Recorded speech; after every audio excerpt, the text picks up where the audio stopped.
Welcome to Ruba Portal. Let's explore the inspiration of our great Sahaba Radiyallahu Ta'ala Anhum.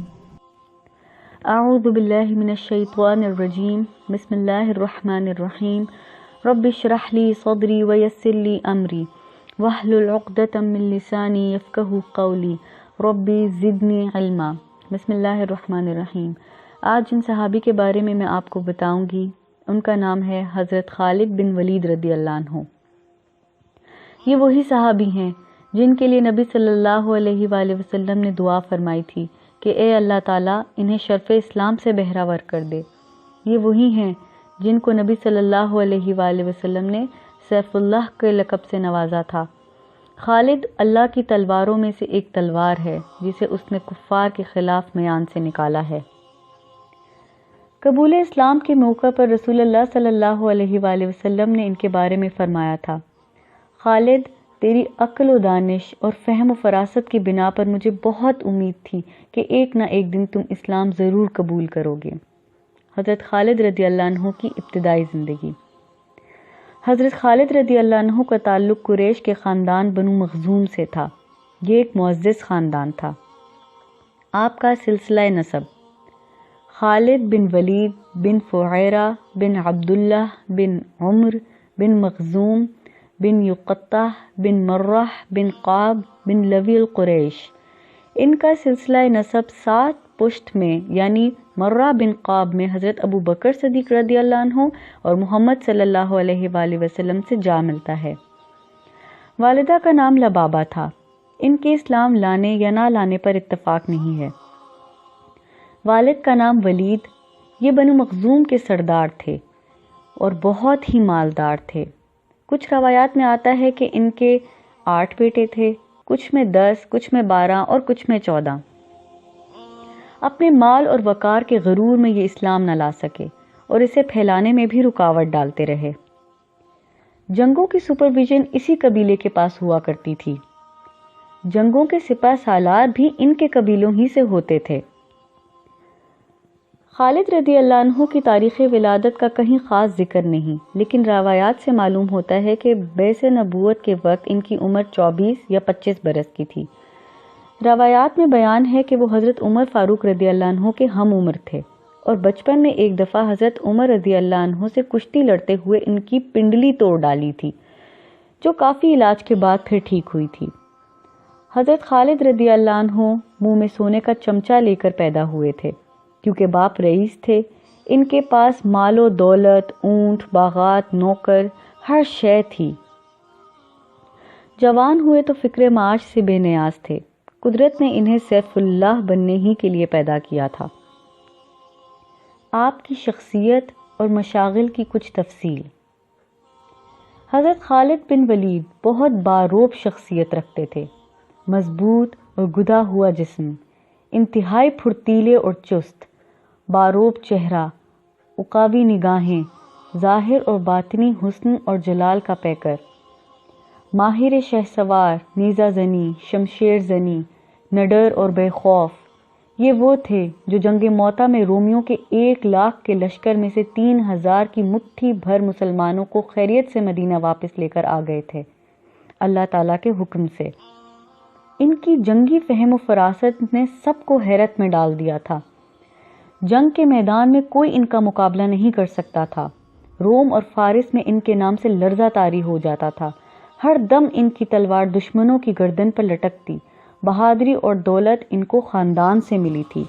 ان کے مشاغل کی کچھ تفصیل میں کشتی لڑنا، گھوڑے سیدھنا، ان کا خیال رکھنا، مقابلہ لگانا، سواری کرنا، جنگی کیمپ کے انتظام میں دلچسپی لینا، نیزہ بازی سیکھنا، یہ سب انہوں نے اسکول سے نہیں بلکہ کھلے میدانوں میں حاصل کیا تھا. دل شیر کا تھا. اللہ نے انہیں جنگی دل دیا تھا. جب نبی صلی اللہ علیہ وآلہ وسلم نے اسلام کا پیغام پھیلایا تو ان کے ایک بھائی ولید بن ولید نے اسلام قبول کر لیا، مگر خالد بن ولید رضی اللہ عنہ نے اپنے والد کے دین کا ساتھ دیتے ہوئے اسلام کے خلاف کمر باندھ لی. جنگ بدر 2 ہجری میں آپ رضی اللہ عنہ مشرکین کے لشکر میں شامل تھے، مگر کوئی کارنامہ دکھانے کا موقع نہ ملا. جنگ احد جو کہ 3 ہجری میں ہوئی تھی جنگی دستے میں آپ جنگی دستے کی قیادت کر رہے تھے۔ کوہ احد کے ذرے کے مقام پر آپ صلی اللہ علیہ وآلہ وسلم نے 50 تیر انداز مقرر فرمائے تھے۔ جنگ کے پہلے دورے میں مسلمانوں کو فتح ہوئی، مگر ان 50 میں سے کچھ صحابہ نے اپنی جگہ چھوڑ دی تو خالد رضی اللہ عنہ کی عقابی نگاہوں نے مسلمانوں کی اسی کمزوری کو بھانپ لیا اور اپنے دستے کو ساتھ لے کر درے کے راستے مسلمانوں پر حملہ کر دیا۔ اس اچانک حملے کی وجہ سے مسلمانوں کو بہت نقصان اٹھانا پڑا۔ غزوہ احزاب جو کہ 5 ہجری میں ہوئی تھی، حضرت خالد بن ولید ان شہ سواروں میں سے تھے جو خندق کے قریب قریب رہتے تھے تاکہ اگر مسلمانوں پر حملہ کرنے کا موقع ملے تو وہ حملہ کر سکے، مگر انہیں موقع نہ ملا۔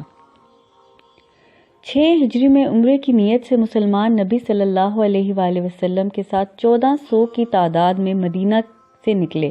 تب کافروں نے خالد بن ولید رضی اللہ عنہ کو 200 نوجوانوں کی فوج کے ساتھ ان کے پیچھے بھیجا مسلمانوں کو روکنے کے لیے۔ حضرت محمد صلی اللہ علیہ وآلہ وسلم کو جب یہ پتہ چلا، کیونکہ ان کی نیت لڑائی کی نہیں تھی، آپ صلی اللہ علیہ وآلہ وسلم نے راستہ تبدیل کر کے حدیبیہ کی طرف لے لیا۔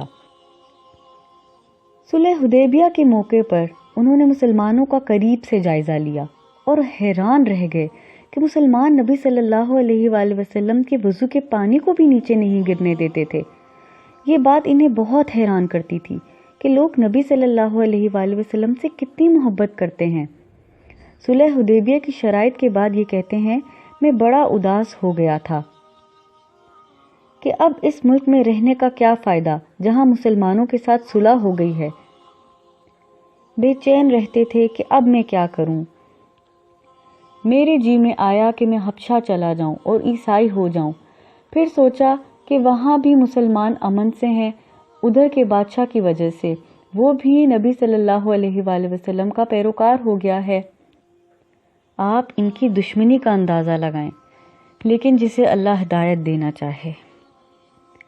صلح حدیبیہ کے اگلے سال 7 ہجری میں جب معاہدے کے مطابق آپ صلی اللہ علیہ وآلہ وسلم عمرہ کرنے مکے میں داخل ہوئے، تب خالد بن ولید رضی اللہ عنہ مکے سے بہت سے لوگوں کے ساتھ شہر سے باہر نکل گئے۔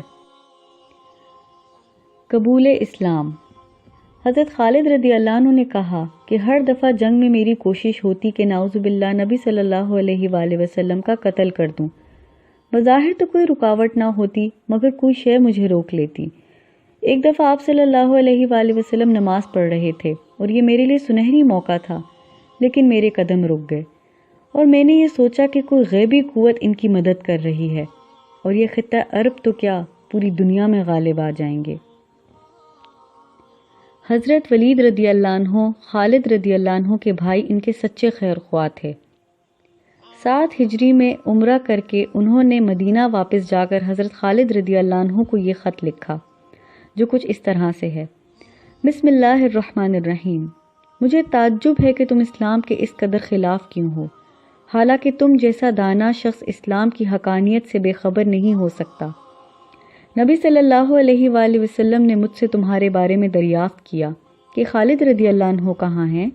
میں نے عرض کیا، خالد کو اللہ ہی لائے تو لائے۔ آپ صلی اللہ علیہ وآلہ وسلم نے فرمایا، خالد جیسا آدمی اسلام کی حقیقت سے بے خبر نہیں رہ سکتا۔ اگر وہ مسلمانوں کے ساتھ مل کر کفار سے لڑتا تو یہ اس کے لیے زیادہ بہتر ہوتا۔ اے بھائی، تم بہت عرصے تک گمراہ رہ چکے ہو، اب حق کو پہچانو اور اسلام کا دامن تھام لو۔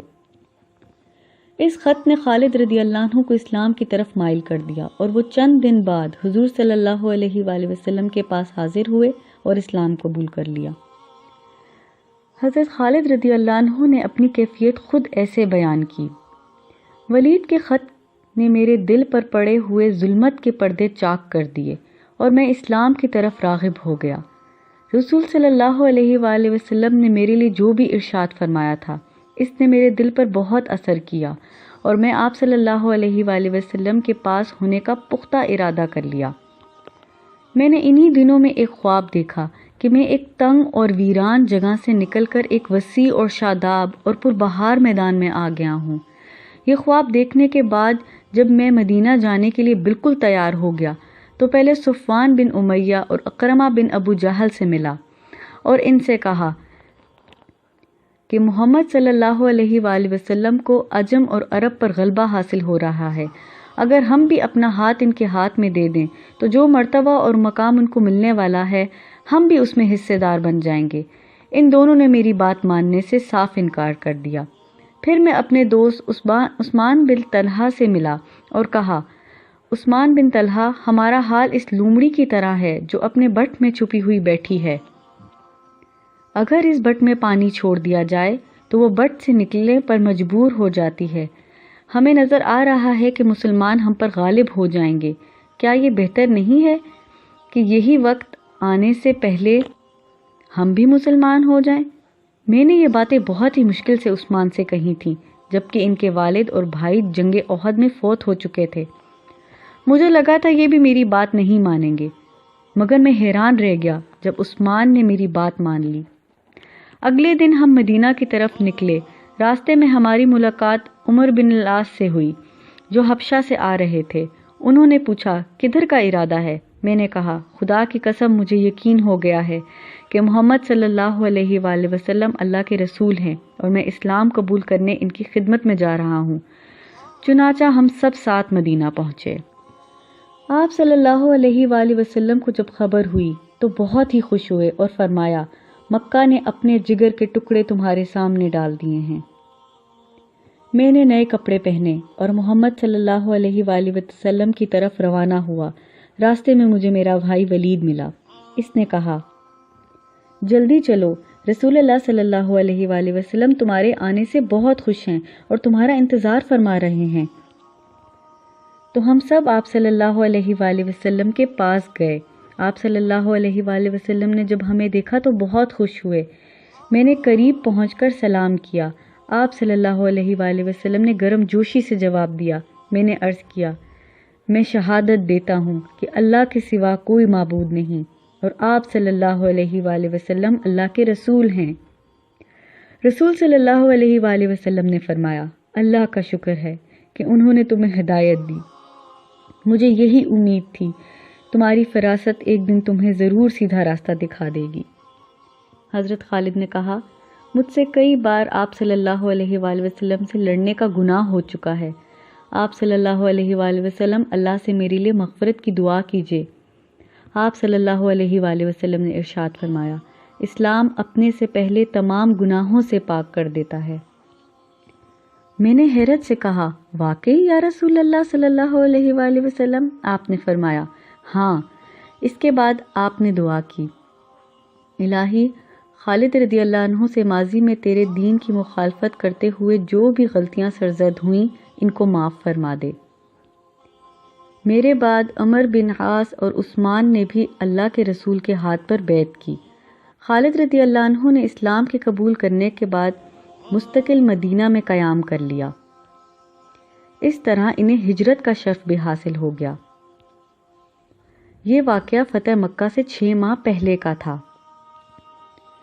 مسلمان ہونے کے بعد اپنا سارا جنگی سامان اسلام کی راہ میں دے دیا۔ حدیث میں آتا ہے کہ نبی صلی اللہ علیہ وآلہ وسلم کے زمانے میں ایک مرتبہ حضرت عمر رضی اللہ عنہ نے زکوٰۃ کے معاملے میں حضرت خالد رضی اللہ عنہ پر سختی کی۔ حضور صلی اللہ علیہ وآلہ وسلم نے فرمایا، تم لوگوں نے خالد رضی اللہ عنہ کے ساتھ زیادتی کی ہے کیونکہ اس کے پاس جو کچھ تھا وہ دے چکا۔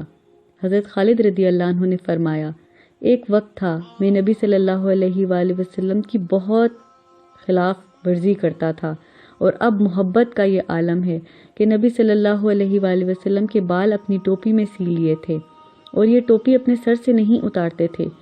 ایک جنگ کے موقع پر یہ ٹوپی سر سے گر گئی تو پہلے اسے ڈھونڈا، سر پر پہنا اور پھر جنگ آگے لڑنا شروع کی۔